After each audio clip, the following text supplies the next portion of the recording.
Some bite-sized questions that I'm gonna answer. Hit me with those cues. We have some of my favorite bite-sized questions this week, by the way. I'm jealous that you're answering these. Big Eyebrow, I feel you, bro. On Twitter, at Captain Brow, you really underline this.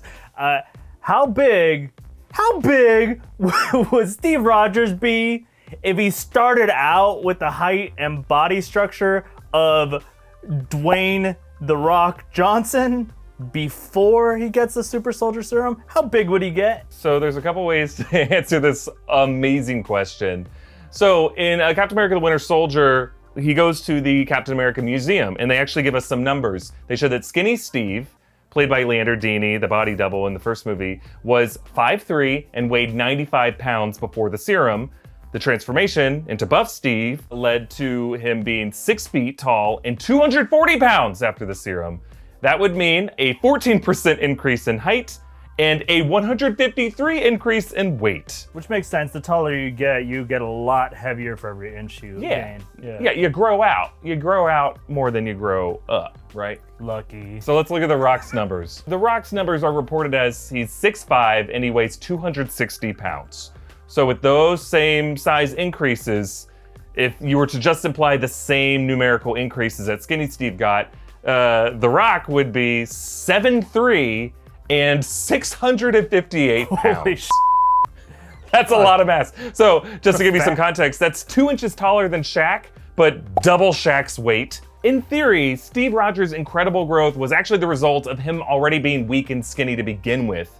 And that weakness made him more appreciative of strength. It made him more heroic and more brave because he had to go into a lot of fights knowing he would lose. And it's those qualities that amplify the serum, according to Dr. Erskine. So theoretically, if Steve began with the body of The Rock, he probably wouldn't have lost as many fights. He probably would be a bit prouder, more aggressive, more vain about his body. So he wouldn't have those inner qualities that caused the growth to be so expansive. We know it was the same kind of serum that Blonsky took to become Abomination in the Hulk movies, and he didn't get bigger, he just got more aggressive, and then he took this diluted version of Banner's blood to become Abomination. So like, and just not to talk too much about the Dwayne Johnson, because he's a great guy. He cares about his fans. He's and very Dwayne, encouraging. I've always liked you, so Erik is the one that you should be mad at. He's a great guy. I want to hang out with him, but he also refuses to lose a fight in any of his movies. Erik, how did you manage to angle this question into sharing your beef with The Rock?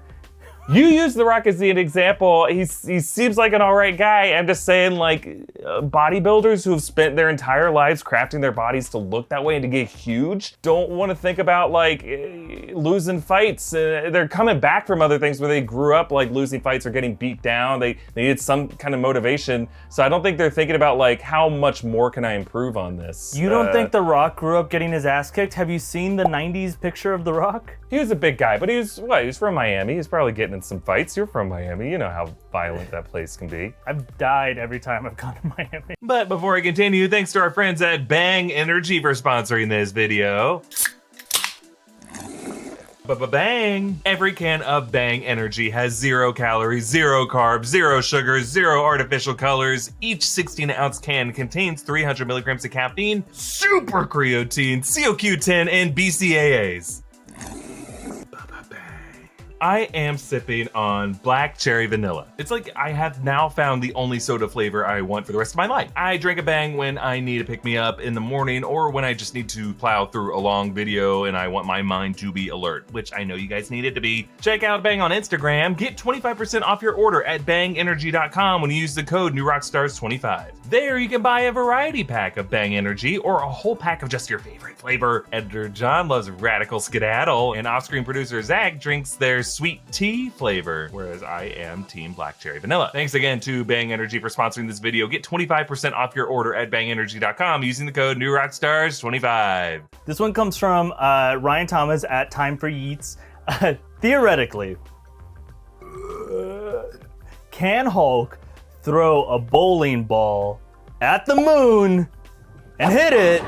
And if so, what kind of damage he gonna do to the moon? If the moon was made of spare ribs, would you throw a bowling ball at it? It started as Bill Cosby, and then I remember that wasn't Cosby, that was Harry Carey. Harry Carey.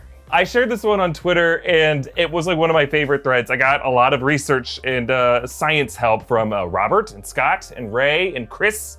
You guys were great, many others. Okay, so here's what we were able to figure out. Earth's escape velocity is 11.186 kilometers per second, or kilometers per second. So just to explain, escape velocity is the velocity at which the sum of an object's kinetic energy and gravitational potential energy is 0. It allows you to escape the Earth's orbit, and you can break Earth's gravity and drift off into space towards things like the moon. The problem is, if Hulk, for whatever reason he would want to throw a bowling ball at the moon, say Mad at he it. that 7/10 split, or yeah, the bowling ball is just the thing within his grasp. Unlike a lunar rocket, a bowling ball doesn't have like an ongoing force emitted from a rocket booster that allows it to continue propelling and propelling.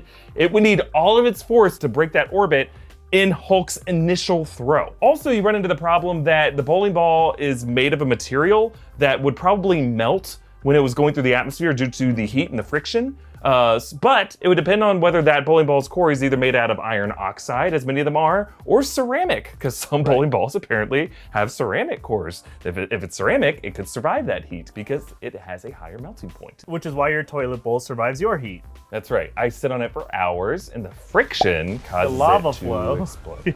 Yeah. So there was an article written for Wired by Rhett Elaine, and he did the math on how hard Superman would have to uppercut someone's head to send them into space. So it's kind of comparable because a human head weighs 8 pounds. We learned that from Jerry Maguire. Yeah. And many bowling balls, at least a light bowling ball, is 8 pounds. Most of them are heavier than that. But let's use that as an example. His math, because he did lots of math using the air resistance, using heat, using trajectory, all that stuff. 4.2 trillion newtons in order to overcome Earth's gravity to hit escape velocity at the point it would need to break Earth's orbit, okay? So if Hulk throws the ball with that force, accounting for air resistance, even atmospheric heat, theoretically, the bowling ball could escape Earth's orbit, but Hulk would also have to calculate trajectory because he's aiming for the moon. He's not just trying to get out to space. So based off of where he is on the Earth, he would have to basically curve the ball at that exact angle in order to strike the moon, because it's a small target. I used to have a video game where monkeys threw bananas at buildings. do you remember that? And you had to put in the angle and the force.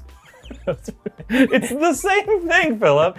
Yeah. Now, just to answer the other part of the question, what would it do to the moon? At that point, just by escaping Earth's gravity, the ball wouldn't necessarily be moving at like a super strong speed or momentum. So it would probably just hit the moon, make like a meteorite style crater in it. Unless we're talking the comics like World Breaker mode Hulk, where he can smash planets. But that's like a comics version of the Hulk that's completely ignoring physics and it's not even worth having the So the conversation. moon survives all that? Yeah, at that point, when you send like a lunar rocket to the moon, it doesn't smash the moon. And that has way bigger mass than a bowling ball does. Smash the moon? Have you seen the footage of when they landed on the moon and it f***ed it up? They did have reverse thrusters, but like Exactly. that's when they were trying to land men on the moon. But they definitely shot stuff at the moon, and it doesn't blow up the moon. We're lucky the moon hasn't tried to hit us back. By the way, you know that the moon was created from like probably a comet or something hitting Earth and then spit it out into a little moon. Well, folks, that is our show. Now, a reminder, you can join our official Discord by becoming a patron at patreon.com/newrockstars, and you can submit questions to us that way. We usually see those before we see anything else you'll try to send us. You can also get an audio version of the show by subscribing to New Rockstars Big Question wherever you get your podcasts. And yeah, thanks to everyone who submitted questions. Some really good questions this week. This is fun. A lot of math.